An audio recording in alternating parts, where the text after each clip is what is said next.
Shut up and sit down.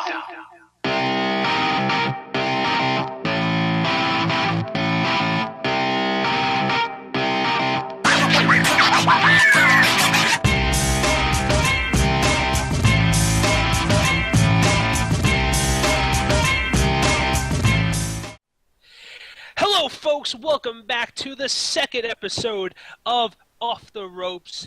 And I am here today to talk to you as Kane, the super puffed Snooker. And you're looking at the three-time Island Wrestling Association champion from Staten Island, New York. And my co-host, my partner in crime, the fling from Zane, the Nolans reaching Faded Saint is here with me today. And we're going to team up to talk about the best conversation you could possibly talk about. New beginnings. And what better time to be new beginnings than WrestleMania 31?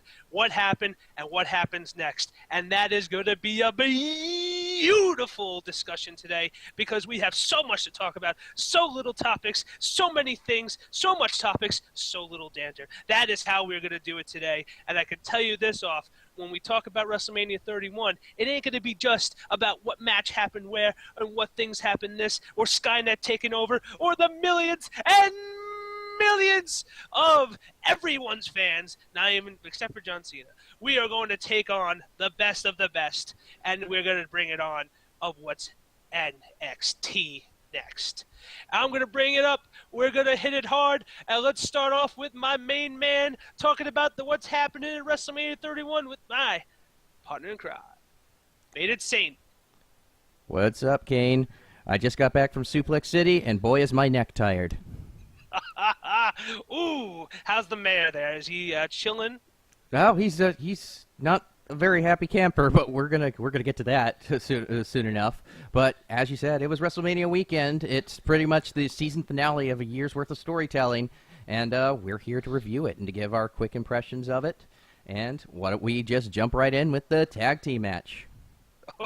All right, so we're doing the pre-show right now, folks, and I can tell you this much: that pre-show was phenomenal. And you know, I just made a good point to someone yesterday when I was like, Superfats, why did you think of the pre-show? And I'm like, that was a good question. You know why I thought it was a good question? Because it's simple as this. When we got the WWE Network on, why call it a pre-show? It was just one big 6-hour WrestleMania 31 to me at that point. It was just a little sunnier on the beginning and a little darker at the end. That's all. That's how I felt. Was that not weird? Like with it being outside, like it kind of threw me. It kind of threw me off a little bit in some of the later matches, but we'll get to that. I can tell you this much: a lot of tans looked a little orange that day under the California sun. Right. Well, of course, we start off with the tag match. That is Kid Cesaro, the Los Matadors, one half of the Usos, because the other guy was hurt, and they pretty much powdered him out like immediately in the match. And God, who was that other team? I'm forgetting about them, but I can tell you this much: I think it's because it's a new day. Yo, yeah. How can How can I forget the reverse Nation of Domination? Or should I say, the darker side of the moon of the Freebirds? Something like that. It's definitely, and you know, I'll just briefly say upon this: when they were starting that gimmick, it looked like they were going to go like hardcore heel with those three guys. And then they came out with New Day just out of nowhere. I was so sad because I was so ready for Kofi Kingston to be a heel. I can tell you this much. Even if so, he's not even the guy I care about on that team. It was Big E the whole night with that team. I can tell you this much. And to get just real quick on this, the Usos, which we already told in the last episode was one of my favorite rising tag teams and the tag team champions at that time, I have to say that we knew, being that the Usos had one man down, they still did a pretty qualified good job, especially with that superhuman suplex that happened that night before the victory. Yeah, that was a car wreck. But you know, I as much as it sucks for I forget which one's the one that's injured. Is it Jay or is it Jimmy? It's the one that's not married to Naomi. I think that if that's the case, it might be Jay Uso. Yes. I mean, poor Jay. I feel for him. I hope he gets back soon. But I think this is actually good for the tag team division, which because, I mean, the Usos have kind of become the John Cena of the tag team division, and that's a big reason why they've stalled, is because I got into the formula that they did last time, and so they're being crammed down our throats.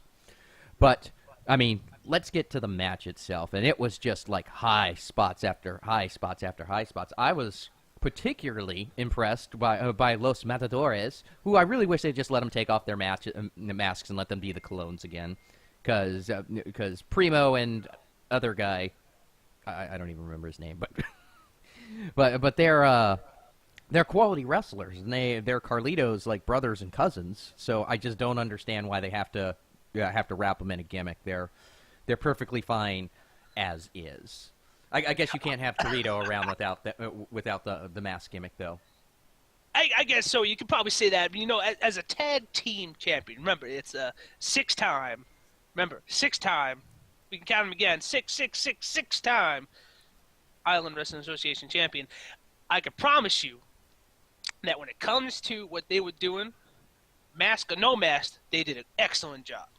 But I think it's fair to say that Cesaro and Tyson Kidd stole that freaking match away. Like, they were clearly especially Cesaro. And I'm digging, it's not their finisher, but I am definitely digging the Swingus Interruptus move that they do.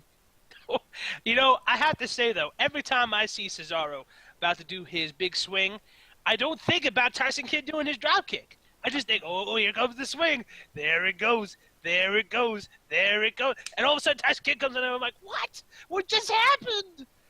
But, yeah. It looks like it hurts. Ow. Just ow. I can only imagine what it's like being the person in that move saying, all right, when's it coming? When's it coming? When's it coming? When's it coming? So, it's gonna be. It was a rough turn. I gotta say, though, stolen or not, they are an effective tag team. And it's been rare to see one. I can tell you that. Very rare to see an effective tag team. I think they've got a really great future. I'm glad to see that Natty is just gone into full-blown heel mode over that. I think she's somebody who needed to do a little bit something different to revitalize her career in the Divas division. And it seems like they're getting away from the tag team division sponsored by Total Divas. So I'm a big fan of that. But Tyson Kidd and Cesaro went over in the match. I believe that was the right call. That was definitely the right thing to do. And with the Usos injured, there's only one Uso. Yeah, that really opens up this division now, and we'll get to that a little bit later. Do you have any final thoughts on the tag match? Not at all. In this case, I'm actually quite proud of it, and I'm more excited to talk about the next pre-show match that we were to have, and that is the big Andre the Giant Memorial Battle Royale. Whew, that's a long thing to say. And I can tell you this much, that was one heck of a show. And if you had a keen eye for some of those people in that match, there was some NXT wrestlers involved, including Hideo Itami, which was what I was rooting for that whole time. Well, Just saying. Well, they did an angle in the house shows that they were doing during the WrestleMania Access weekend. The whole angle was that there was a tournament, and whoever won the tournament would get to go into the Battle Royal, and Hidomi won. And if you paid attention, Alex Riley was in the Battle Royal as well. I know that. But my man Hideo Itami is what I wanted now. Other than that, like I remember turning to my friend when I saw that. It's like, did the tag teams in the last match just stay there? Because I mean, everyone but Cesaro and Kidd. No, I take that back. Cesaro and Kidd were in the match. So what? It was just they were in the match. I didn't see that. Hold on. Jackie, give me that bird. I told you about the magic system. How did you not see that? Cesaro was like in the final 4 or 5 because he tossed Kane out the same way he tossed Big Show out, and he almost tossed Big Show. There was a lot of underwear wrestlers that night. I cannot recall everything. That's why I got Jackie to do things. Well, and I can tell you this much: she's gonna get in trouble later. Hold on, Jackie, don't talk to me that way. Sorry about that. Now we go and talk then. No worries. Listen. We know how it works at Off the Ropes here, and we know how Jackie works, and she is a wonderful lady. But sometimes we got to talk business in between this. And I'm telling you right now, I did not see Cesaro. He was there. But you know what? I did see another bigger, balder wrestler that night, that won that match, which was the Big Show. Yeah. I can say unequivocally and with complete authority that was a thing that happened. It wasn't a thing. It was a do. But I have to give him credit, though. He was pulled over. He did a lot of things for a big man that night that usually don't see much, like hanging on the ropes as he's been pushed over. Mm-hmm. That kind of stuff rarely happens for a big guy. So I'm proud of his work. But I got to tell you, it's better than who I thought was going to win, which was Kane. Or even worse, Miz. Really? I was for Mizdow. I thought that would have helped his character out a lot. Mizdow is different. I'm talking about the Miz. Oh, God. Well, we all saw what that happened, and that's going to lead into its own storyline. I have to admit, honestly, that I'm not a big fan of battle royals, especially last year when we were ODing on battle royals. Because I don't know if I told you this, but I know I told a friend of this at the time that from the Andre the Giant battle royal to I think 6 or 8 weeks into it, there was a grand total of 5 battle royals. Between starting with WrestleMania and going up to Money in the Bank, I think it was. Was it Money in the Bank? No, it was one of the pay-per-views. I want to say it was Money in the Bank. Now that I'm thinking about it, it was one of those things where it's just really, guys, really, can we not do a battle royal? Because that became their de facto thing. And battle royals are really hard to sit through until you get to 5 guys. And once we got to those 5 guys, everything was really awesome. I liked the little spot with Show and just completely throwing every member of the New Day out. I really think that they should have given it to Mizdow for no other reason than, and I'm not sure if you know this, Kane, but Big Show broke the streak. Big Show had a reverse streak going. Up until this battle royal, he had never won at WrestleMania, and now he did. Can we call a technicality here? Because he won on a pre-show, not the main event itself. Yeah, I mean, technically, no, he didn't, but technically, yes, he did. So, reverse streak is over. I have to say, watching you talk about that right now looked like an inner reflection pool that you just had a moment in, like a moment of zen about the Big Show's victory for you. In the fact of how it was reversed. But, it was a time of change. Last year, Undertaker, time of change. Yeah, I still don't think they should have done last year, but we'll talk cake later. Exactly. But in this case, let's get to the real bread and butter of this whole thing. The main show itself, the 4-hour premiere of WrestleMania 31. And the very first match of the day was the greatest match, I have to say, to start off with. I'll have to tell you that. Speaking purely work rate, absolutely. The ladder match. Mm-hmm. And it was, a lot of people said that they were disappointed with the ladder match. And I have to say, I get it. I get why. Because we've been trained, especially if you're fans like me and Kane here, you've been trained to think ladder match, think Dudley's, Hardy's, E&C type ladder matches, where, you do all the crazy bumps and just everyone was more escalated than the other. And I have to say, guys, no. Because there's no way that they're going to be able to live up to that. And it's honestly a miracle that more of those guys aren't crippled for life. It's honestly a miracle that that some of those guys made it out of that match alive, to be quite honest. I'm surprised Bubba Ray ain't dead. That's how I'm surprised. I mean, look at E&C. I mean, both of them are retired now.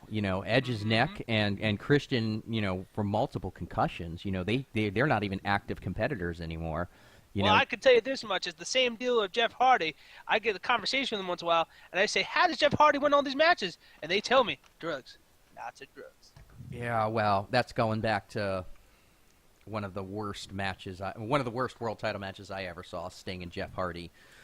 For a title, he was so drugged up, Sting basically beat him in 90 seconds. That was the main event for one of TNA's pay-per-views. We're cutting a promo for them now. Come on now. Well, we're gonna move past that, and we're gonna stay on topic with the ladder match. And I was very impressed with all of the guys. Now, I have to say this much: I don't understand why R-Truth was in this match, because correct me if I'm wrong, you didn't see a whole lot of Truth. Like, he stayed, like, out of the way for most of it. Most of the big bumps were done by everyone else. Very, very true. I have to say he was probably there because of the fact that they had to get someone entertainable to build up to the six-man match for the last few months before WrestleMania. I think that's what really was going on right now, and they just needed that filler. So he was the filler. We got to tell you this much, that filler was pretty sweet during that whole time before it happened. It was. I do love me some Crazy Truth, but I mean, it just seemed. It's yours. It just seemed like, you know, once the match started, he had a couple of spots, and then he was just nowhere. I can't actually remember anything significant that he did in the match besides pull a couple of guys off a ladder. Like, they didn't actually pay off the whole Truth is afraid of heights thing, because I don't remember him ever climbing up the ladder to pay it off. Even if so, good sir, I have to say, when it comes to what happened that night, the big guy that actually really did well that night was Dolph Ziggler. And I would have to say my man from the classic Y family before they all turned on each other in this case. You know, when it comes to that match with Dolph Ziggler and Luke Harper, those were probably my MVPs of that night in the ladder match. You should go back, if you haven't seen it, you should go back and watch their ladder match from a pay-per-view last year. I don't remember which one it was, but it was phenomenal. I don't have to. I could just watch the WrestleMania 31 again and see that exactly. Oh yeah, Luke Harper is going to be a star. He really is. I don't know if he's going to be a star with this character in its current presentation, but he's going to be a star. The dude can work. He was the surprise of the night. Stardust did some good stuff. There was a Stardust. Yeah, Stardust was there. Cody. You might as well shave off him and R-Truth, because I could tell you this much: I don't remember any of them in that match well enough. He had a couple spots here and there. He was more memorable than R-Truth.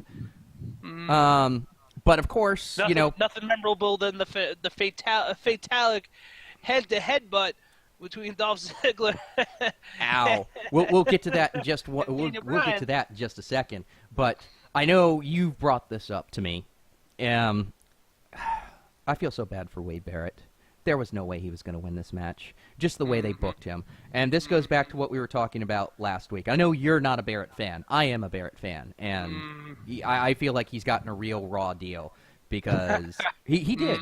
Because when he was the head of coming in, he was the head of Nexus, and then very famously, John Cena back at SummerSlam years ago bullied his way into winning that match and taking out like the last three members, which Barrett was a part of, and Supermaned his way out of it. And that's not, rumor. That's from like Chris Jericho and Edge talking about it on his podcast a year ago.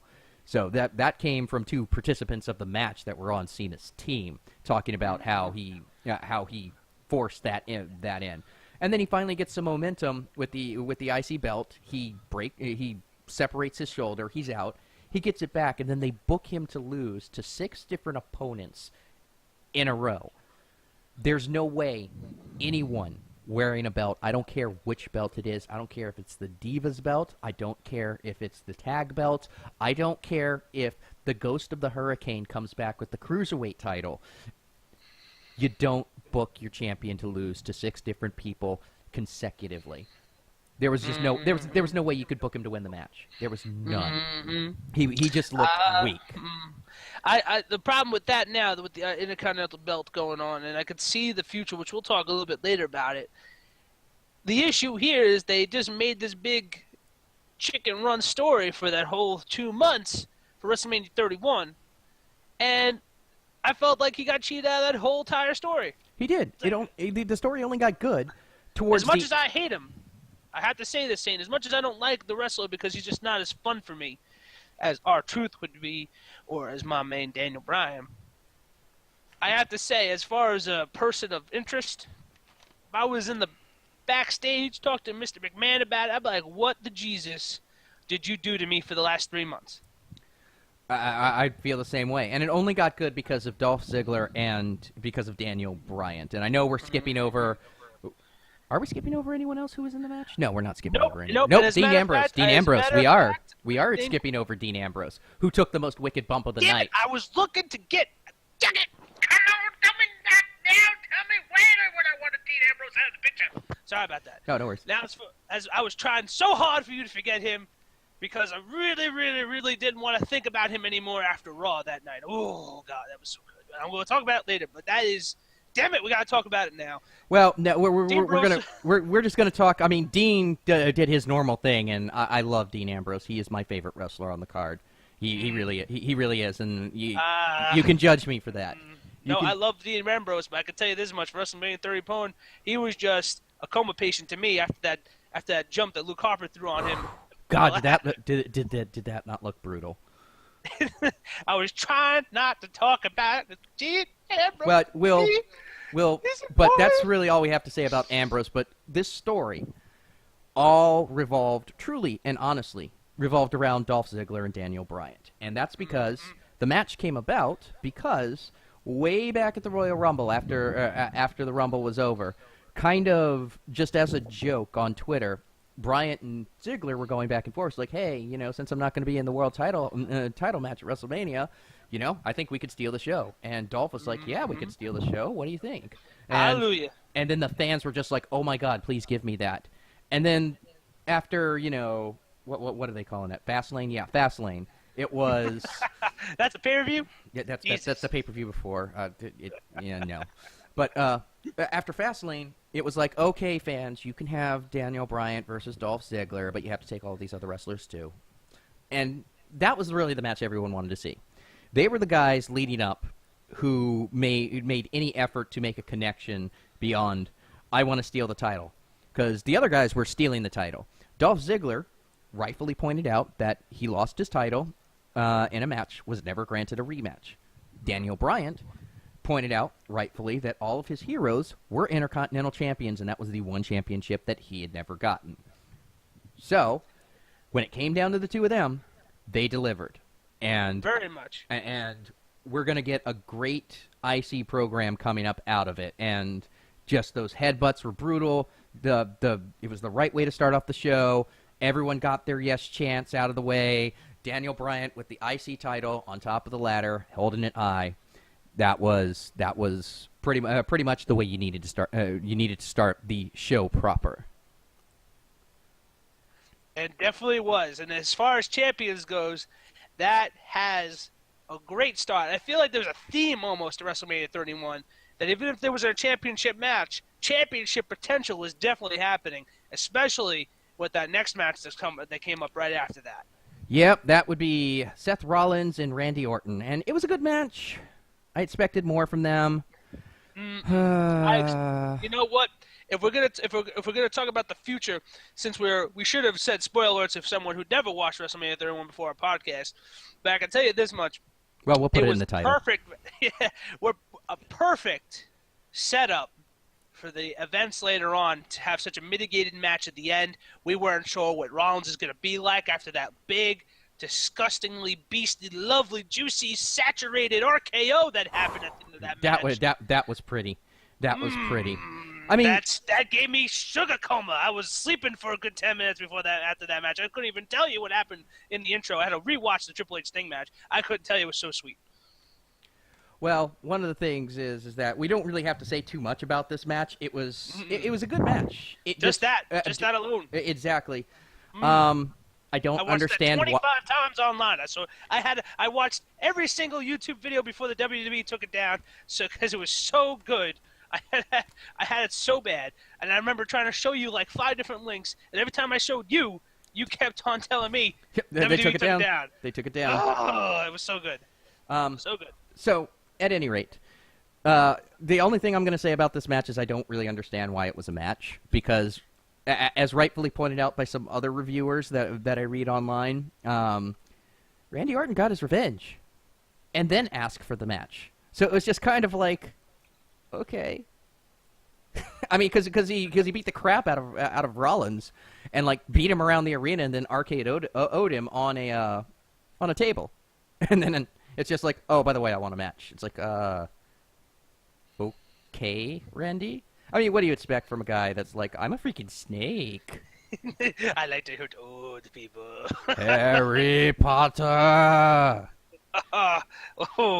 Oh, I watch that every day, by the way. That's my religion. That is prayer time for people.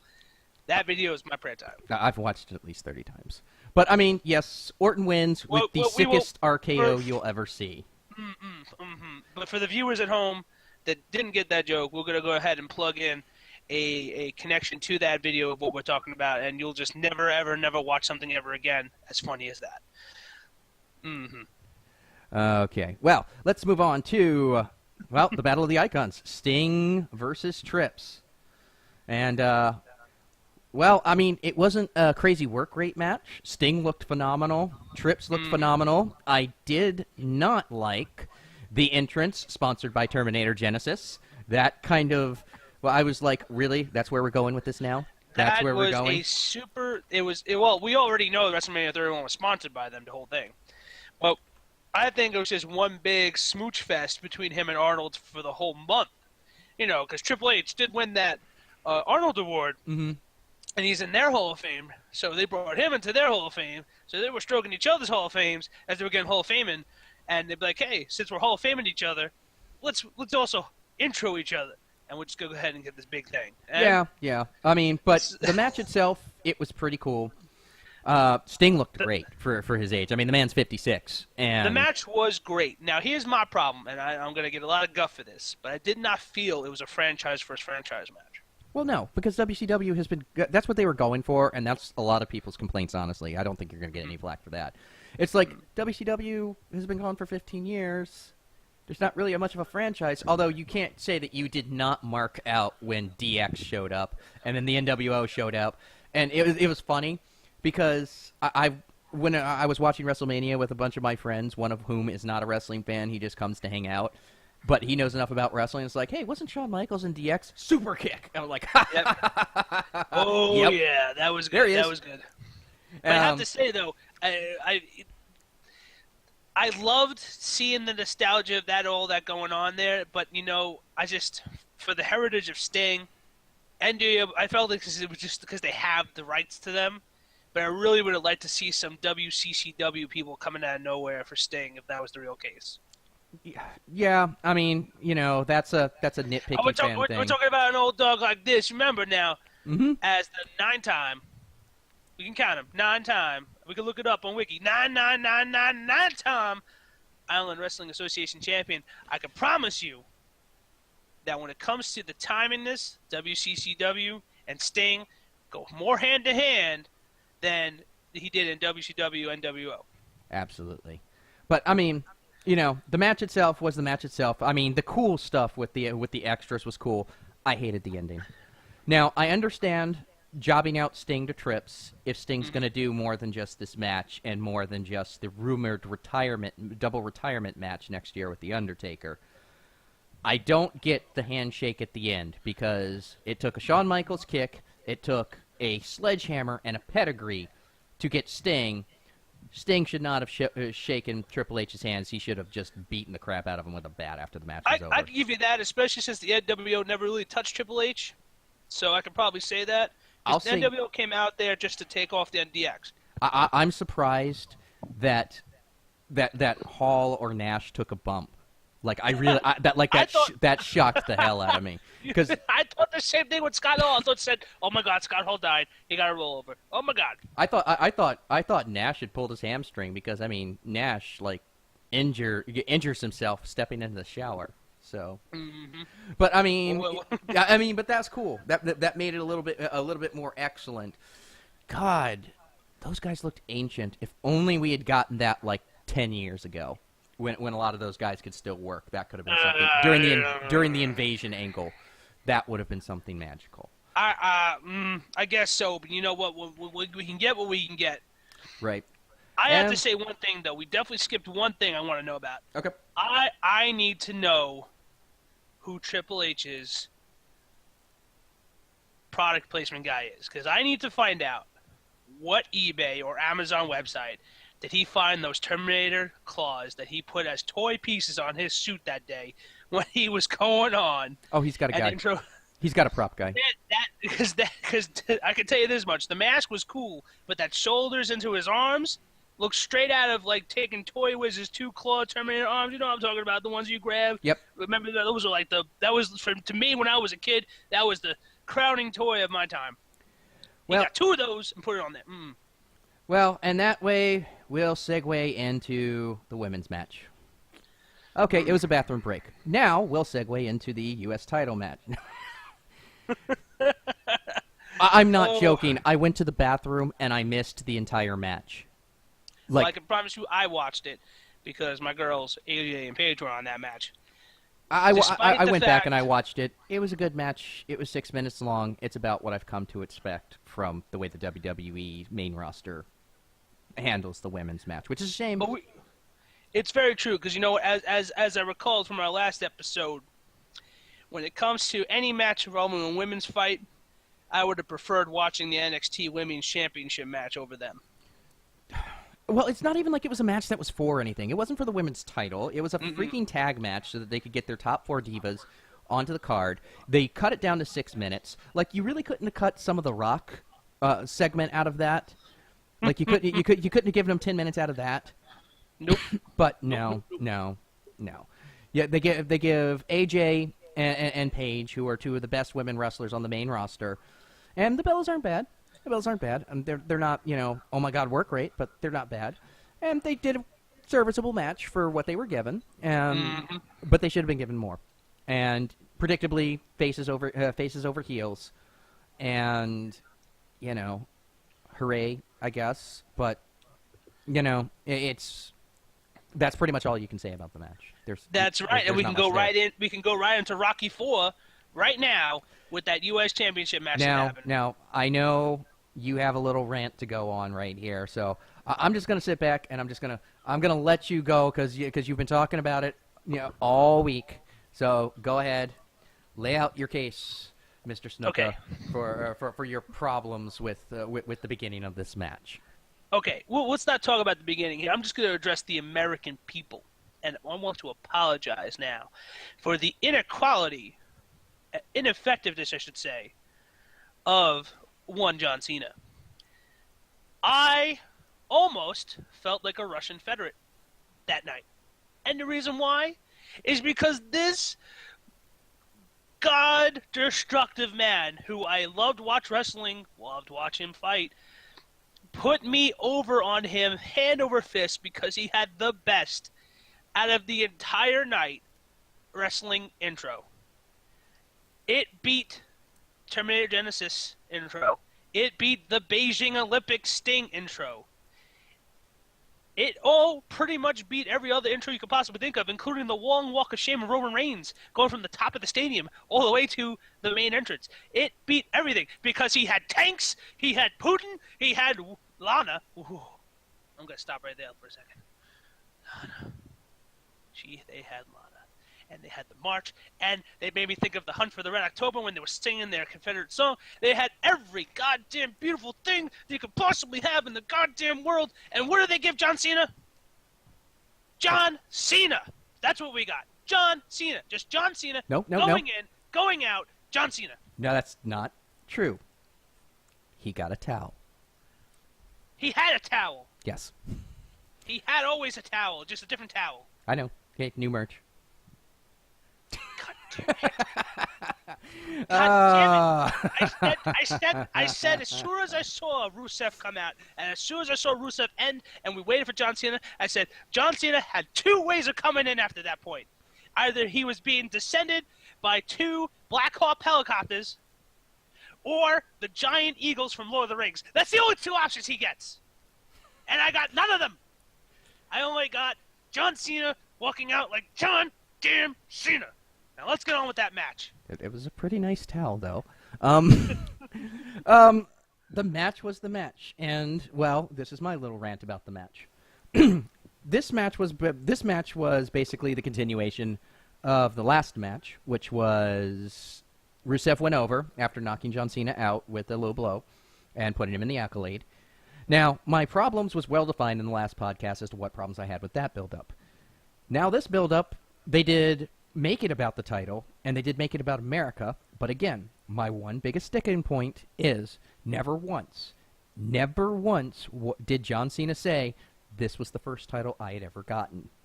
This title is special to me. This title was when I started my rise. It was just, I'm doing this because America. And the match itself was great. And you can say what you want about John Cena. You know, the people get into singing John Cena sucks. You know, people give him crap. But I defy you to find a bad John Cena match. The guy can work. I'll give you that. But I can tell you this much. Rusev did an amazing job. With that bouncing stunner he pulled out of nowhere. Oh, like that second rope bouncing stunner. I was like, Stone Cold's going to kick his ass if he finds out about that. I hope he just does more of it. Yeah. If we're going to see John Cena work out. That's the thing I want John Cena to do. John Cena, as much as I have my beef with that intro you had, and how I felt that the American people needed a better intro from you that night, after Mega Tank Rusev coming out, I have to say, keep what you're doing, but change up your maneuvers. Because at one point, it was just a fester of who's going to get what for who's going to get where. You know, it was who's going to get the 5 moves of doom. Adjustment. Yeah. The 5 moves of doom. That's it. Which he pulls out good moves every now and again. Like when he does that top rope leg drop that he pulls out on pay-per-view sometimes. That's a pretty nice, that's a pretty sweet looking move. But let's just say right now, I love attitude adjustment ain't that bad, but let's get rid of the 5-knuckle shuffle now. It's to the point where it's not the people's elbow, where people are like, oh, it's gonna happen. I never liked the people's elbow either. I didn't like the Cobra. I didn't like the Worm. I didn't like any of those stupid moves, which is 90% theatrics for just some move.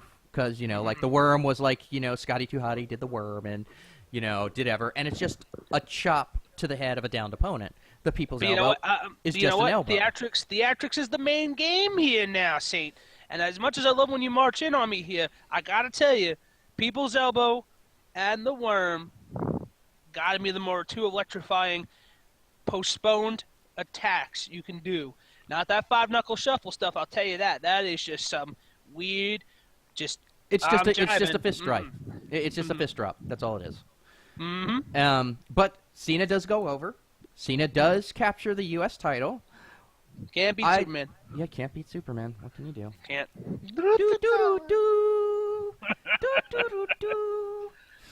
But I feel like we've gotten on topic with that. Yeah. I can tell you this much: when it comes to that, it was great. But I think we need to talk about a little midway that happened right afterwards. Oh, what's that? What are we talking about? What's going on? We're talking about something that was over 9,000. That was awesome. That was awesome, and I think that is a setup for Ronda Rousey to come in and do some stuff with the WWE. Why not? I mean, you gotta tell you this much: if it's any sniff of what Triple H is doing for the future of this company, with Vince at hand and Stephanie doing everything, why not? When the MMA fighters need to take a little vacation, come over here. Join a little bit of rundowns, get a year contract where you work every once in a while, and fight a little bit as an entertaining version of yourself. Well, I think it's brilliant. I think it's brilliant too, but I mean, here's kind of the point. Who's there left to beat Ronda Rousey? She's beating the crap out of people in 30 seconds. It's not even funny. No one's even close. She is like a sexy Brock Lesnar. Seriously. Honestly, if Brock Lesnar was a chick, he'd be Ronda Rousey, and be just killing everyone. Let's not go too far now, because Ronda Rousey should not be insulted as a female Brock Lesnar. Well, I mean from a pure Brock Lesnar's not even a good-looking Brock Lesnar, okay? Yeah, so, but I mean from the point of her skill, she's stamina, strength. Yeah, I'll give you that. She is a once in a lifetime freak of nature athlete, just like Brock Lesnar is a once in a lifetime. The two of them are just so completely dominant over everything that they do. And she, unlike Brock, is charismatic. And she's in a movie that comes out tomorrow or tonight. It's Thursday night, so it's probably midnight tonight. I found out about her through The Expendables, and that just got me hooked from day one. She is absolutely awesome. She's got great charisma, she's got great presence, and I would definitely look for a Rousey versus Stephanie match coming down the line. You're hearing it here first. Oh yes. I want some sweets before that big steak match that I'm talking about. I want her to have a triple threat against the Bella Twins. I want her to do like a battle royale where she throws everyone out of the ring with all the divas. I want everything. I want all the She-Hulk. Kill everyone. And all the She-Hulk. But I mean, it's one of those things where in order to make that match work, Stephanie would stack the deck and would have every diva on the card that she was aligned with, That's in my a point. Lumberjill match or something like that. On my point. But with that said, Ronda Rousey, that she even put on her Twitter, this is only just the start, so they've got something coming, and that leads us into the Bray Wyatt Undertaker match. Now, I'm going to start off by saying this, and this is my little entrance rant. Oh, okay, go right ahead, boss. And this is just the only thing. Bray Wyatt and The Undertaker need to make their entrances in the dark. And it was not dark. And although the entrances were cool, I loved the walking scarecrows. I liked the minimalized Undertaker. Like CM Punk says, whenever you hear that gong and you see him walking down the way, you always think in the back of your mind, I could just run. And I'm sure that's what Bray Wyatt was thinking. But that needs to be in the dark because you have the whole digital fireflies with everyone with their cell phones. For Bray Wyatt, Taker has that mystique with the lighting, and their entrances were cool. Would have been cooler if it had been dark outside. That being said, for what this match was, and God, did Taker look so much better from last year or what? Like, last year he looked That frail. was what I wanted to point out just before. Man, I was talking to my friend, Skizzywack. He's now Skizzywack is a good friend of mine. We talk every once in a while because we're both from a place where we call nowhere, so we know where it's at. Now, Skizzywack was like, yo, 2 questions for you. Where's our dealer? Which I had to tell him because he wasn't sure where Skizzywack was, and I was like, I gotta tell you. But the second question was, man, did The Undertaker look good? And I'm like, yes, he did look great because last year he looked like some beef jerky from Miami, saw-tied and just sitting out in the sun for days like some geriatric, and now he looks like he was when he was Dead Man Inc. for 10 years ago. It was so good. Well, and the match was, I mean, he wasn't up to Undertaker standards from past years, but he looked so much better from last year. And I will say this much, this does look like he's going to make it to WrestleMania 32, where a lot of people are speculating he is going to be, he's got the double retirement match with Sting. That's where everyone sees that this is going. Now, here's the that's question not official. Here. Now, even so, official or not, are we looking at Taker 30s? Are we talking about WrestleMania's only Undertaker, or are we looking at, hey, he's coming back on Raw and SmackDown and pay-per-views and stuff? Oh, he's not coming back. He's a once a year at this point. His body can't take that. I'll take it. Absolutely. And I'll say this much: this match was good. It could have been a lot better. Wyatt was working on a severely sprained leg. I didn't know about it until I read about it. Well, I can tell you this much. That match had to have one exact specific thing, and that was their return from being fainted on the floor. They had to have him do the reverse spider. The spider walk versus the zombie sit-up. Yeah. Yeah. And that was juicy as pie. I love the zombie sit-up, especially because The Undertaker just has this way of just doing that zombie sit-up and that look on his face whenever he does it, which just says to you, what are you thinking? Because I remember right there, I'm sitting there in the room with my friends, and the moment he sits up, I just start going. He's like, "You better hit him, Bray Wyatt. You better hit him right now. You better get on him. Don't sit there and stare at him. You better hit him. You better hit him right now. You better." And he did it. He didn't, and he ate another tombstone for it. Taker over Wyatt, just as it should be. It was beautiful, and I was glad the match did that way because we were all scared about that match to begin with before we went, because we were like, how are we going to see this after Lesnar beat him that hard that year? How are we going to have this intro? Who cares about The Undertaker at this point? Well, I can tell you this much. For those who doubted him, definitely don't, because he did a very good job that night. Oh, yeah, definitely. And that finally brings us to the world title match. Can we just skip it? Can the fans not care? We need to touch on it. I mean, the match was the match was the match. It was a good match, but it wasn't the best match of the night.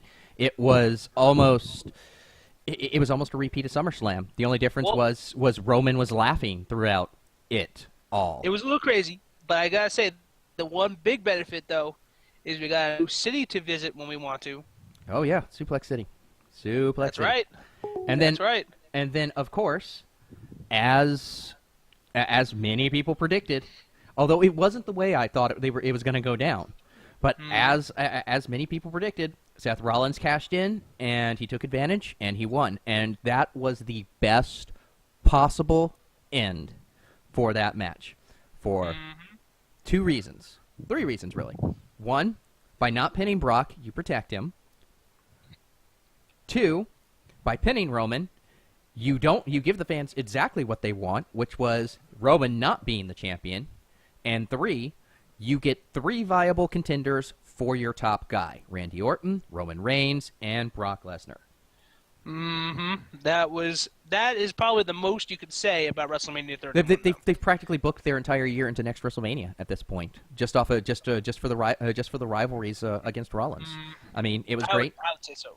It was great. It was perfect. The thing is, though, do you think Rollins, which is going to be what we're going to talk about in the second half, do you think he's got what it takes? That's going to be our next question after we take our break today. Well, I think. Well, we'll save that for the break because we have to get to Raw. But I mean, overall, on a normal academic grade scale, what would you give WrestleMania? Ooh, on a scale of 1 to 10, right? We're talking about 1 to 10. A, B, C, D, F. Oh, then I'm going to give it a A-.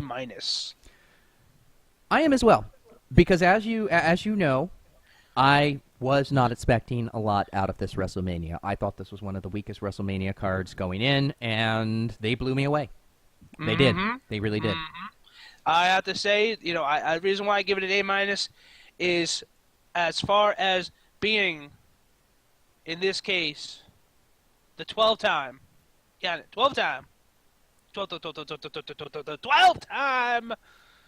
Island Wrestling Association champion. I can promise you this: for the theatrics, the glamour, the glitz, the stars, I give it an A- because some of the intros were a little off, and in return, some of the things that were done in the matches were a little off. But other than that, it was a fantastic show. Compelled. They absolutely made the most out of what they had, and that's saying something. Preach it. And with saying that, we're now going to use this time. We went a little bit over because I got really into the ladder match. But, yeah, what can we do? Our show, we can go as long as we want. Deal with it. Off Rope City, bitch. Exactly. Yeah, exactly. So we're going to go ahead. We're going to take a quick break here. We're probably going to have a nice little mashup coming up for you, and we'll see you on the other side of the break. I'll bring toast. On behalf of Kane Snuka and myself, the Faded Saint, Off the Ropes would like to thank bensound.com for our opening and closing theme. And this week we have, for our break time music, we've got another WWE mashup, this time by Eric Minnesota. This is a mashup of all 4 members of Evolution, and it is called, strangely enough, Evolution. Enjoy. Woo!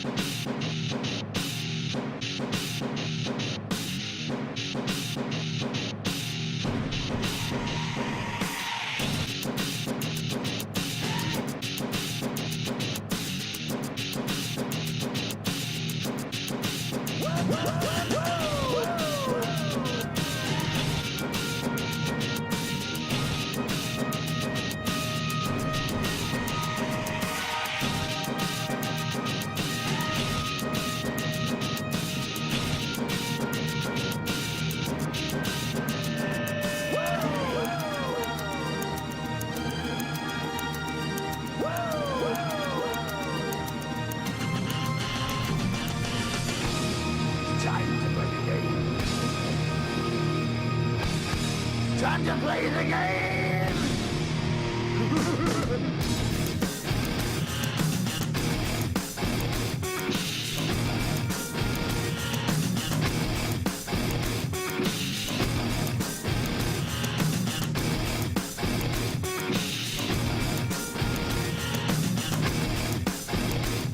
Woo!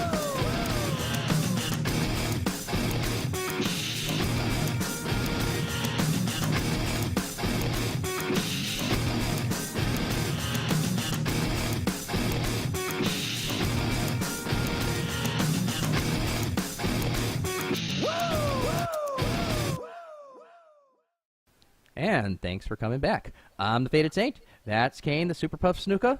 Hello. And we are also sponsored this week by the Tourist Bureau for Suplex City. Mayor Lesnar would like you to visit Suplex City. It's a wonderful place if you've got a nice little family get together to do. It's about 40 miles north of Truth or Consequences, New Mexico. Suplex City is waiting for you. And Did you know? Now, real quick though, did you know there's a space portal to the parts unknown to that place? is there? Yeah. The intergalactic highway that Stardust is always talking about, huh? Yes. That makes Yes. sense. Yes. That makes sense. Yeah, I could do that. So it's probably not far. Nope. But just it as is another interesting. just as another quick aside, if you ever have the chance to see Chris Jericho's explanation of where Parts Unknown is, it's hilarious. I won't go into it here because we'll get us way off topic, but check that out. It's pretty funny. Oh yeah, I agree. Okay, well, we've gotten through WrestleMania, and of course we've got Raw behind us as well, and we're going to be talking in the second half here about Raw and about where we think everything is going. And, well, we're going to start off with the NXT bumps, because NXT, like we've said, it really is becoming its own brand, and it really Very is much. the best wrestling show on the market today, and I mean that completely and totally. If you're looking for pure wrestling, and with high production value, this is the one you want to go. This is the one you want to go to. But I have to say this much, very much, Fade said. I was a big advocate for NXT the whole way through, and I have to say, when they did the experiment of bringing NXT with them to the Arnold Schwarzenegger convention they had, they did amazing. And not only that, but people knew who they were. They knew what kind of things they were doing. Now, before the media mogul age that we're in, cards like that, traveling cards like this for new guys would never get so much of this. But they are getting everything as if they were WWE superstars themselves, and I'm proud of it. well, a couple of nights before WrestleMania, they did a show at the university up there, and apparently, and that's the WrestleMania crowd, so that's the worldwide crowd. And people were popping. They knew who everyone was. They apparently, as I understand, because I listened to some of the other podcasts, and I know good old JR was at the NXT show as a fan, which he thought was really cool because it's the first time in 40 years he's gotten to sit in a crowd as a fan. And he reported that, the announcer said the next match is for the women's title, not even saying who was wrestling, just women's title match, and the place lost its mind. So, again, give Divas a chance. I'm not saying, but I'm saying. And I gotta say, right now, the women's champion is not Ratchet.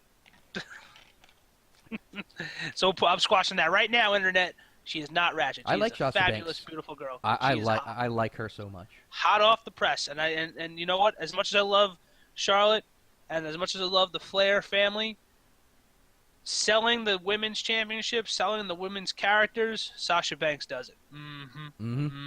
Yep. But we had a couple of NXT bump ups to our surprise. Graduation day, man. I mean, it was great. It was really kind of and as many of you know, I work during Raw, so I don't get a chance to see it. 3 hours is a lot to dedicate to a television show anyway. So I watched the Raw on Hulu, and I did not get to see any of these matches. I've heard about them, I've read about them, but it was just one of those. It was just one of those things where it was. I heard about it. It's awesome. But it was very much a surprise because, as I It was beautiful. as I understand, and you're going to have to be my my eyes on the ground for this one. Didn't they do a promo for Neville like he was about to come out and then he was just there? the God. He was God amongst them all. It puts a tear to my eye when I think of how well the NXT did that night on Raw. Now, Adrian Neville, which is only known as Neville now on What? Raw. Seriously? Yep. Why does the WWE hate first names? It's Antonio out here. Cesaro, not Cesaro. Pause out now. Pause out now. I'll tell you exactly how it did. Now, Neville comes out after. This is how it works now. This is what you missed.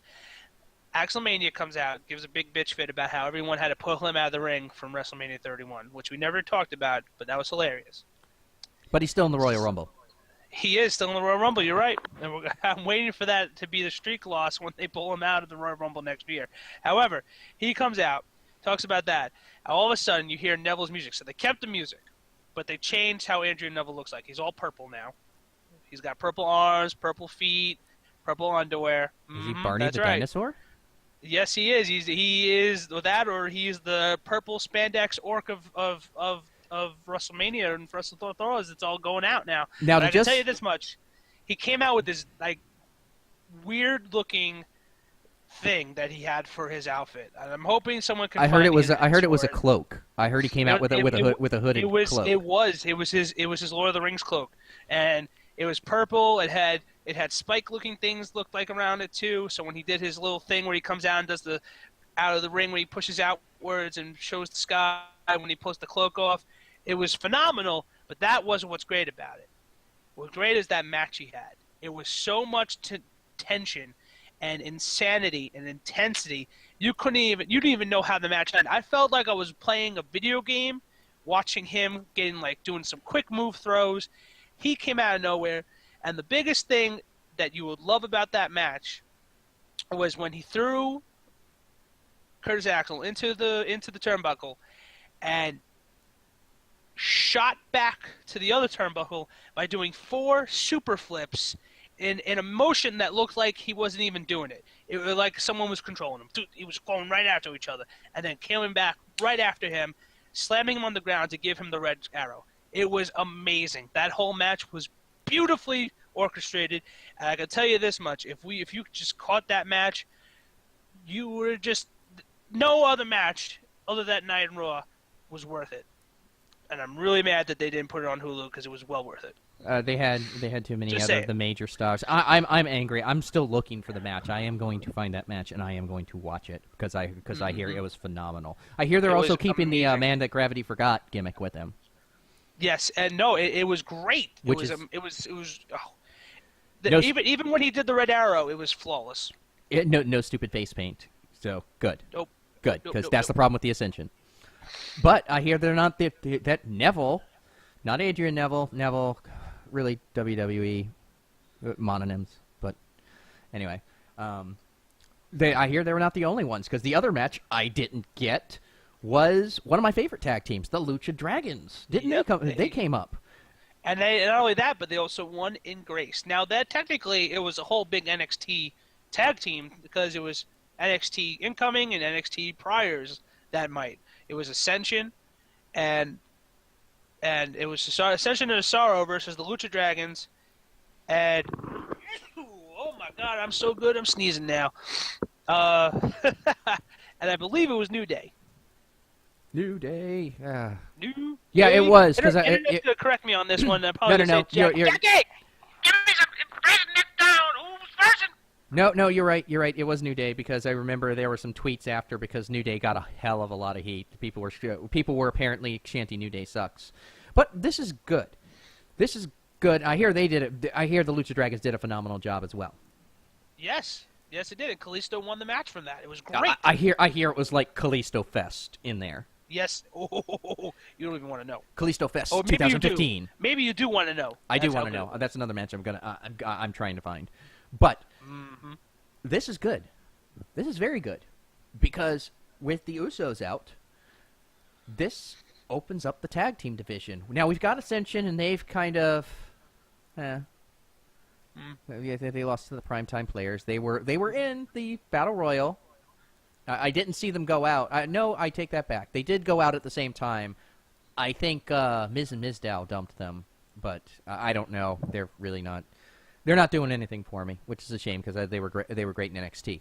But which is perfect to talk about now because right after that tag team match was the Mizdow event, and that was amazing. He came out on his own. People loved him. The crowd went nuts, and of course, it ended with the Miz coming out, giving him so much crap, beating the crap out of him, telling him how he's nothing to the crowd. If it wasn't for him, he wouldn't be in this business.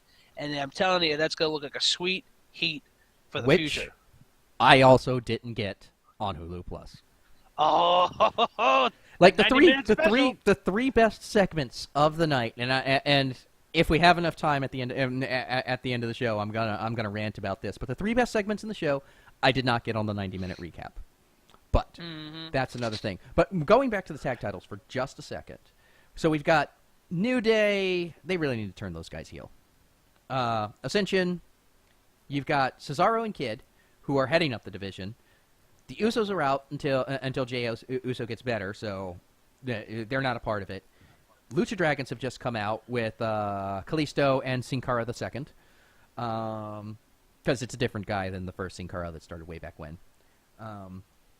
And who else is it? Who else have we got as a tag team? Because I know the Dust Brothers are not around anymore. Los Matadores.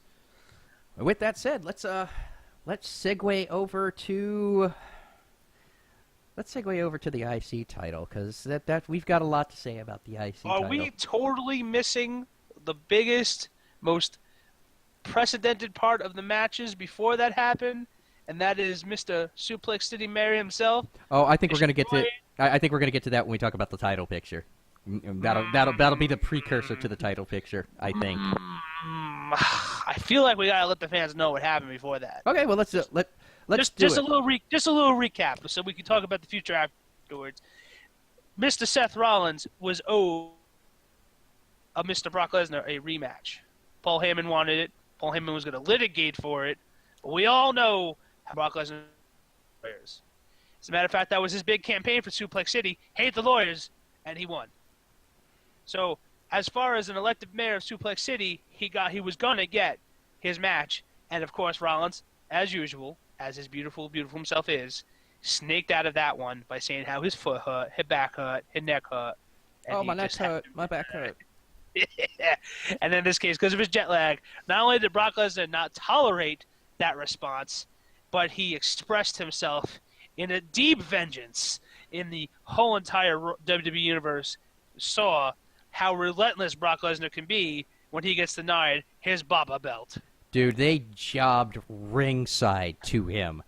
They jobbed everyone to him. When he flipped over that table on Booker JBL and JBL, I was like, oh no. And he grabbed Michael Cole. God bless Michael Cole for taking that. God bless the cameraman for taking that. that. You know that was a plant. You know that was a plant. I don't care. It was beautifully orchestrated. And, of course, he does it after he was told no. I felt like he was a dog that found, like, one of the... Like, you ever had a dog that found something that's yours and he has it in his mouth, and you go, no, put it down, and he runs away with it? Yep. That was Lesnar with that F5 on the cameraman. Well, it was awesome to see.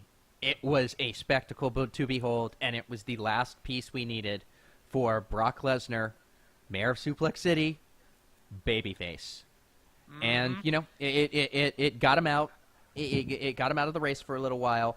But I'm telling you, in a couple of months, when he comes back, he's just going to show up in the crowd. And he's just going to start, he's just going to start killing people again. And he's going to just start, I truly believe he's just going to rampage and rampage and rampage until Stephanie finally gives him what he wants. And you know what? I can tell you this much. I'm going to go full the view on you right now. And I'm going to say, I'll leave it at that because I have a prediction for the future when we talk about the future of the WWE later on in this segment. But I have to say, the reason why I wanted everyone to know about this is because after that match, there was no announcers for the rest of Raw. Yep, good. So guess who saves the day but Byron Saxton? Oh, my. And he looked like a child in the middle of the airport with his pee-pee in his hand and not showing what the hell he was going to do because that was totally unscripted. Poor Byron Saxton. You see, if they were going to get a chair, he didn't even get a chair. The table could not have been that heavy. They could have pushed it over. I know Jerry Lawler, joined him a little bit later, but this tells you also what I saw. I saw the Brock thing, and then immediately they went to the U.S. title match.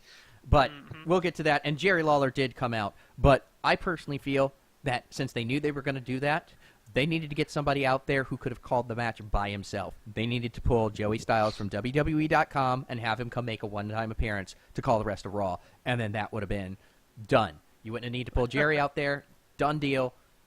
Joey Styles can do it by himself. He doesn't need anyone else. That, or at least get Byron a chair. I mean, there was an empty chair next to him the whole time, and I felt like they refused to give him a seat. Well, because he had to, because they had broken the monitors, so he couldn't look at the monitors to see the match, and he couldn't, if he sat down, he couldn't see over the table. I guess I don't know what the creative decision was there. I don't know, but we'll go into that U.S. title match, which I have to say sold the whole show, even though the Intercontinental match returned of Sheamus. Well, we'll go with the U.S. title because we've got our segue, because it went right into, well, at least on my end, it went right into, I know there were a couple of matches in between there, but right into the U.S. title match, which, you know, again, you can give John Cena all the crap in the world. You can sit there and chant at him, John Cena sucks. You can say what you want, but the man can make a good match. The man is a former 15-time world champion, and he elevates the U.S. title. And he's a guy who is on every show. He is a guy who will defend everything. And he's Superman, so you know he's going to win. So there's really he elevates the title. He really does. He does. Now that's a two-way sword for me, Saint. Now, as much as we already talk about how the U.S. belt is a watered-down belt already, how much saturation can we get from someone who's not going to give it up by an undefeated rank? Well, we're going to have a triple threat just as though John Cena can't technically lose it? Well, he will eventually lose it, and John Cena, when it comes to dropping titles, is very good about he always makes his opponent look like $1 million. We get tired of him because of the oversaturation. We don't get tired of him because he doesn't know how to put people over. When he wants to put somebody over, he can put them over. He put Daniel Bryan over 2 years ago at SummerSlam when they started his chase for the title up into his WrestleMania 30 moment. And this is kind of more the point, because the WWE. They have 2 tours which go around the country. One tour is going to be headed by Daniel Bryan with the IC title. The other one can be headed by John Cena with the US title. And those become legitimate main event titles in those 2 individuals' hands, especially John Cena's hands, because John Cena is the biggest guy in the company, hands down, and he's got the US title. That makes that means that the U.S. title is gonna get a bit of a rub there, and I'm happy for it, and I'm happy for this match with Dean Ambrose and John Cena. That was a great match, especially with Dean with like a broken back. Match. I have to say, it was the most spectacular match of the night. I mean, despite the Intercontinental Championship match against Dolph Ziggler and my main man, Daniel Bryan, the U.S. belt, Dean Ambrose, had the best setup that I could have ever watched him fight. He did better than he could have possibly done even at WrestleMania 31. And it was great because I felt like Dean Ambrose was like, man, I need a belt. And I didn't get my IC one, so I might as well go for the U.S. And yep. It was just one of those moments. Dude, and it was just great. He put Cena in his own finisher. That was awesome. Yes, he did. And also, he got a really couple of good shots with his own special himself. As far as if we're going to talk about future shots, I have a good feeling that this man is going to have a belt around his waist sooner or later. Hey, Dean Ambrose is a dark horse for the world title picture, but we'll get to that in a second because now we're going to segue back over to the IC belt. And Dolph Ziggler, Daniel Bryan, in the real match we should have had at WrestleMania to begin with. The story is, and this is why they've done this right with Daniel Bryan and why they did such a disservice to poor B&B, is because the story going in was previous to the ladder match in singles competition for no titles, Dolph Ziggler beat Daniel Bryan twice, and he's the first. He's going to be the first major contender for the IC title, and it was a phenomenal match. They put it on. It was absolutely excellent, and they had Bad News Barrett over there on commentary, and it was a lovely match, and it's work rate. Here comes Sheamus of Warcraft. Oh my God, I'm with the crowd. I am so with the crowd. You look stupid. You look stupid. What was Sheamus he of Warcraft. thinking? Sheamus of Warcraft. Like, I swear, I thought he was going to go for the Horde. Oh my Sheamus of Warcraft. God, it was so the- bad. It I can was tell so you bad. that Skizzy Pop loved his hairstyle. And we were talking about that too because you know what? Interesting enough, Skizzy Pop has a balding mullet. That is his hairstyle that he likes to wear. And he was like, Oh, man, he's got I the gotta he's get got his the skullet. stylist. Yes. And I got to say, man, he's got to get, he was talking about trying to find Sheamus' stylist because he's looking for style. And I think he just found it. Sheamus of Warcraft. I'm calling it the Sheamus of Warcraft. Yeah, I'm for heel Sheamus. I really am because dude needs to be heel. He does. But oh my God, he looks. I've only ever heard one chant that was funnier, and it was back at NXT, and I forget the name of the wrestler who it was, but he was going up against Tyler Breeze, and there was this angle where like he had a tag team partner, and there was he was up against who are those guys? The Big Cass and Who's It's and Zoe Moore. Whatever, and Yeah, they had I'm up for lost that they had lost a hair versus hair match. Jackie, make sure you get that they rock the piece.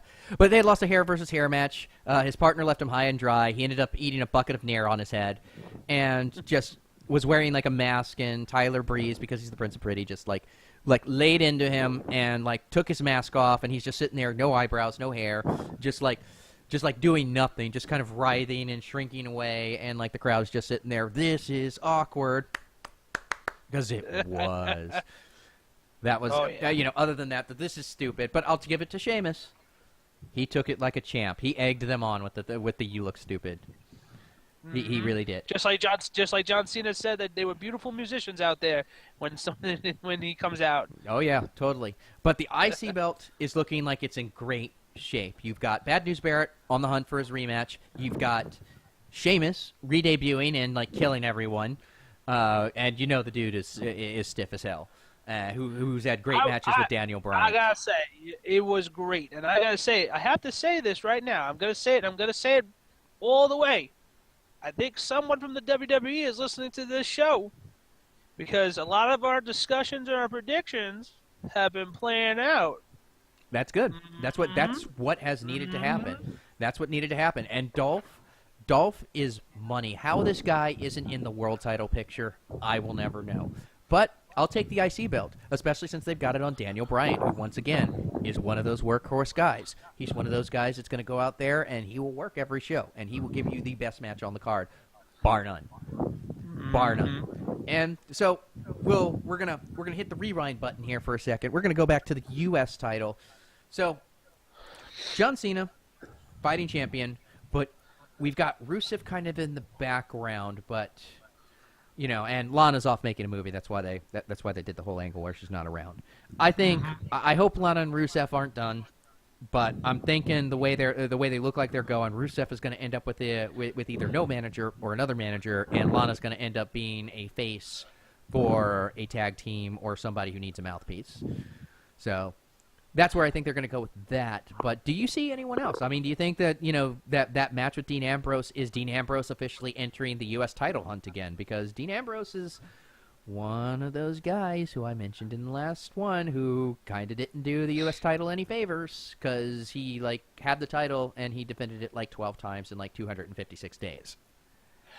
Well, I got to tell you this much right now. I have a couple of predictions for a bunch of wrestlers, and I'm going to leave that for our future start. For when we talk about the future expectations of our future fans. But I'll tell you this much. If it's anything like that match, Dean Ambrose is going to deliver some gold around that waist. I hope so. I'm looking forward to it. And so that finally brings us to the world title picture. And so we were speaking over, you were asking earlier, what do I think of Seth Rollins and how do I think that's going to go? Well, I think he's going to do just fine. The dude is like a young Shawn Michaels. He is absolutely one of the best in-ring performers on the card. He's in great shape. He's got a great look. He's got a great heel. That match he had that night with Kane and Big Show versus Orton, Ryback, and Reigns wasn't a bad match either. Oh no, it was not a bad match. he's got built-in feuds with a lot of guys. I mean, like I said, even you could say Dean Ambrose might get into this because you've always got the betrayal of the Shield angle that you can always work Ambrose in. Reigns, of course, Rollins took his dream, took his moment. So hopefully that will do a lot to rehab Reigns in the fans' eyes because the dude is a good wrestler. Not the best promo, but he's starting to shake a little bit of it off. And I was decently impressed with him at WrestleMania, with the way they did everything. The crazy smile. Yep, the crazy smile. And you've got Randy Orton, who beat him at WrestleMania. So, and they've been having a feud, so that's built in. You've got Brock. Super Saiyan RKO. Oh, that was great. And you've got Brock lurking in the background, who at some point I'm convinced is probably going to kill Jamie Noble. But the other reason why I think he's going to be okay is just look who he has around him. More specifically, look at the main guy he's got, in his ear. He's got Trips in his ear. And Trips has been, one of the better heels of the last 20 years. He really has. And especially when he was at the main event level.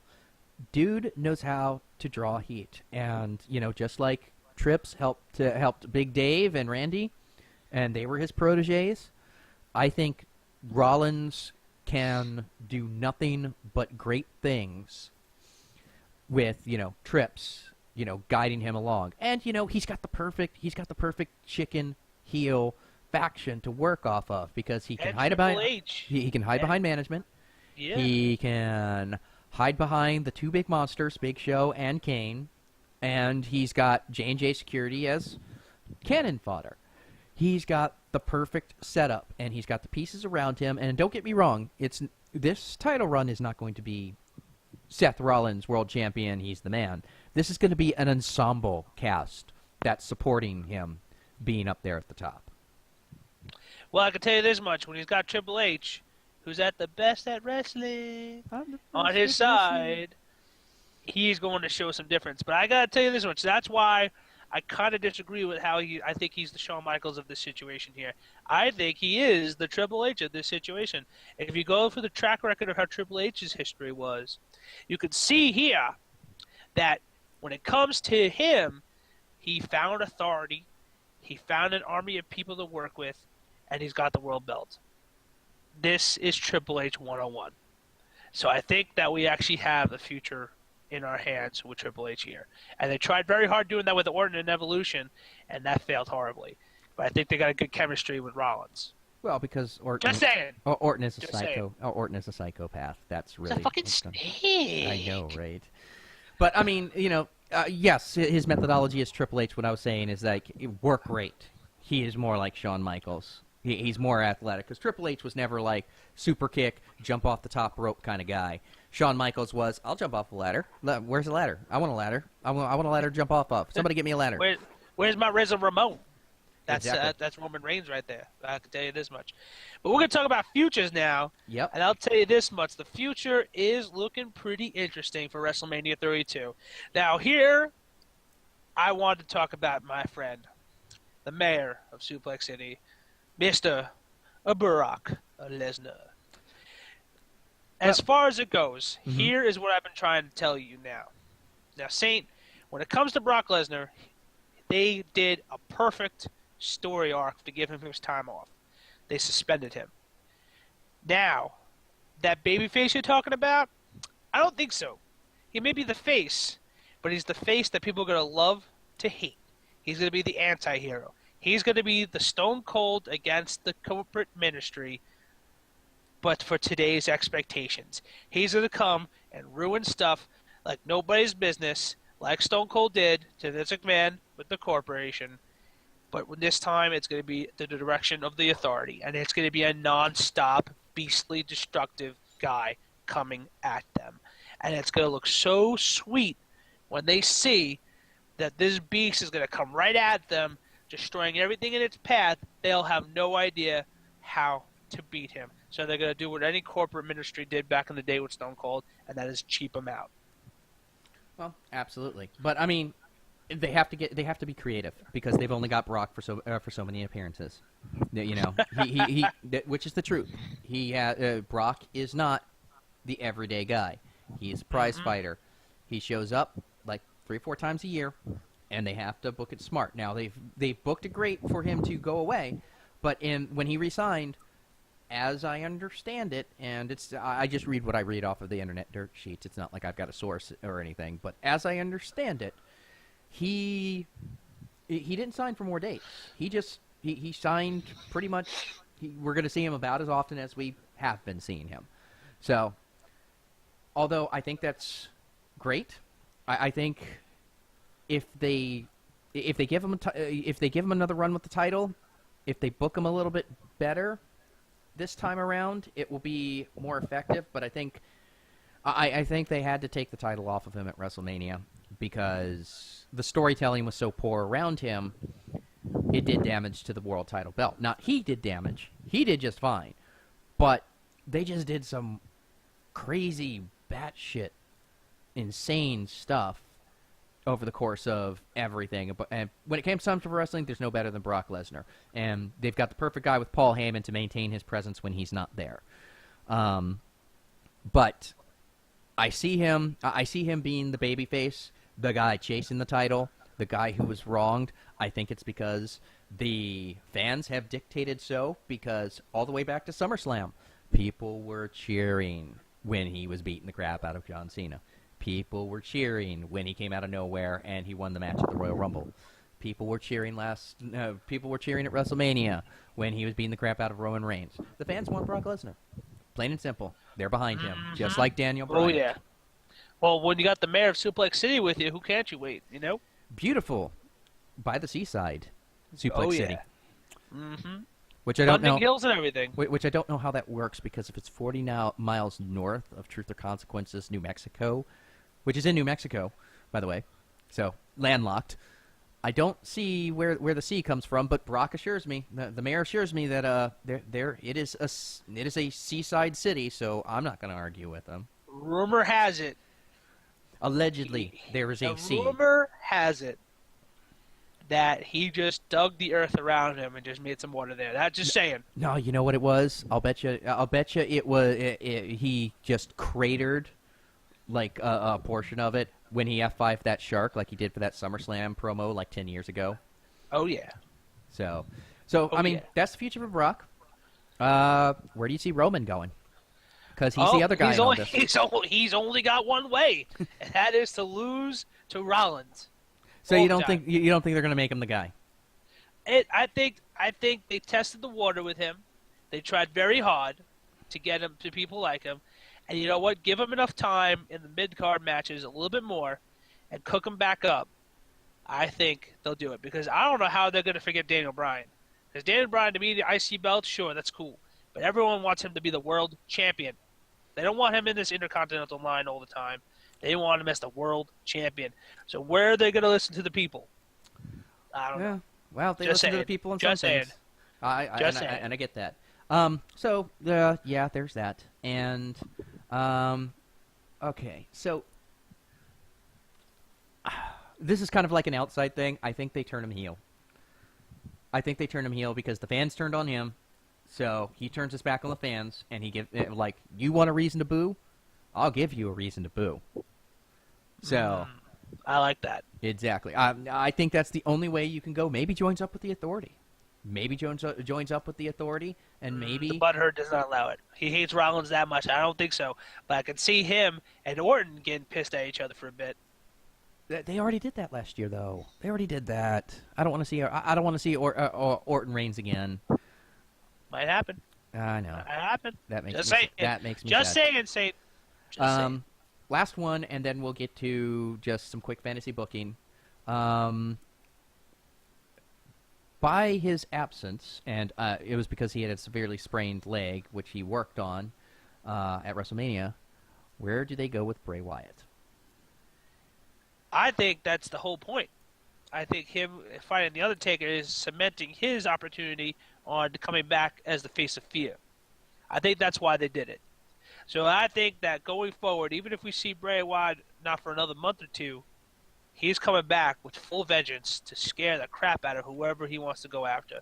So who knows? They might just blow out the whole triple threat, Orton, Reigns, Rollins, out of the water for a bit, and then Bray Wyatt's going to come out of nowhere and have a little piece of the action. They need to give him a feud he can win, because he has not had a feud he could win yet. He lost the feud to John Cena. He lost the feud to Dean Ambrose. He lost the feud with The Undertaker, but let's be honest. You know, I know I picked Wyatt as my crazy dark horse surprise match, but truthfully, in my heart of hearts, I knew Taker was going to win. But that's neither here nor there. They need to put him in there with somebody he can win against, and they need to give him some momentum. Yeah. They maybe need to put him back with John Cena and actually have him get the U.S. belt and feud over the belt. Or Daniel Bryant and have him feud over the IC belt. They need to give this man either a title or a just major feud that he can win, that he can be the decisive winner, and he can get some cred to build off of, because he hasn't been the same since he lost Harper and Rowan. I would not be opposed to Harper and Rowan coming back with him. Maybe, just maybe, I can smell in the air, you know, because sometimes over here, being the 21-time, count it, 21-time Island Wrestling Association champion, I can smell from the parts I know over here, and Skizzy Pops agrees with me sometimes on this, and we all know Pappy Snooker thinks the same way, that it's good feelings that this open invitation that John Cena may have may close out the doors with the face of here. Maybe. Just saying. Hey. Just saying. And we're going to close out the show here with a little fantasy booking.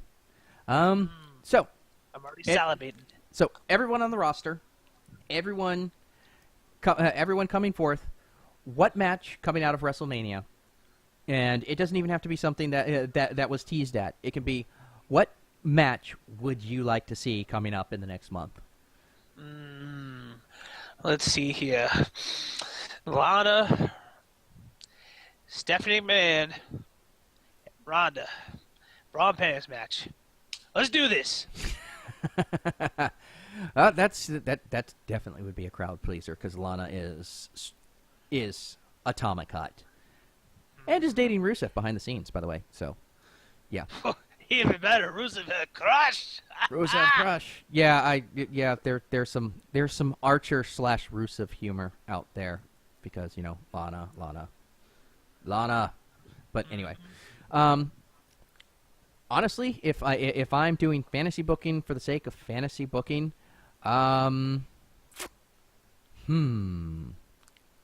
this is going to be maybe kind of an outside thing, but I would like to see Sami Zayn come up, and I'd like to see him start his indie gimmick, like, with the main roster. Now, as much as I would love to see Sami Zayn, I don't think he's going to come up, because they're going to focus on Neville and a couple other people now. But I can tell you this much, if you haven't been following, and as much as I've been following, a certain legend of the hardcore world has returned to NXT, known as Rhino. I'll drive! Don't let Rhino drive, by the way. Don't let Rhino drive. I know what you're talking about now, but he, with a possible 4-way mid-card match between him, Owens, Balor, and Sami Zayn's return, that might sound like a beautiful, sweet that sounds like great. But NXT will constantly give us what we want. We don't have to fantasy book NXT, because they're doing everything right there. But that's why I can understand why you want it. But I can tell you this much: let's keep him there for a bit. You see, the only reason why I bring him up is because his old gimmick before he came to NXT was so good. Do you know what do you know what that gimmick was? I hold on, Jackie. Get it to Midtown, Jackie. Go on. Does Jackie know? No, she didn't. No. She's filing with the Interbureau of the Parts Unknown Distribution Center to get that information for me. I had sent the memo. I must not have gotten there. But his old gimmick was that he was a finisher stealer. He was the man of 1,000 finishers. He would go in, he would wrestle a guy, and then he'd steal his finisher, and he'd use his finisher on him. And that's what he did. He collected finishers. That's what his deal was. And that is an awesome angle. And Sami Zayn... Angle. Not Kurt Angle.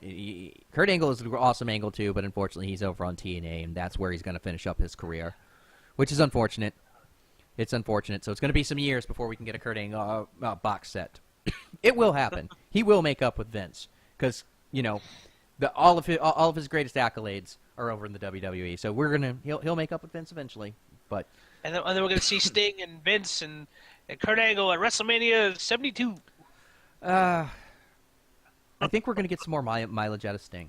I think he's gonna do a match here or there in the coming months because he did that little thing after Raw that was exclusive on the WWE network where he said he was proud of his career, but if the WWE wanted to throw him a match, he wouldn't say no. So I think we're going to see Sting, which if that's the case, then I can see why they jobbed him to Trips because they've got a few other plans coming up. So that's cool. I'm down. Yep. I'm always down whenever anyone gives any kind of a finisher to Bo Dallas. Yeah. So, and that will bring us to the end of our program. Very much. We would like to thank bensound.com once again for our entrance and our outro theme. bensound.com. If you're looking for something that's nice and Creative Commons that you can use, they're a great place. They've got a lot of little things right there. We'll also like to thank Suplex City for their sponsorship. Once again, Suplex City. If you're looking for a place to vacation, Mayor Lesnar wants to welcome you. He gives 2 tickets out every day. Yes, he does. It's a different type of concession every time, stipulation-wise. Well, last time it was to eat 2 pies of lime green Jell-O. Well, give out implies that there's a choice. He hands you tickets and you go to Suplex City. There is no choice there. Yes, sir, Mr. Lesnar. I'll be on the next plane out. So, if you want to get in contact with us here at Off the Ropes, go ahead and hit me up on the Twitter. I am at Faded Saint. Go ahead and hit me up on the Tumblr. I am commizite.tumblr.com, not Faded Saint as I said last week. Do you have any closing remarks there, Kane?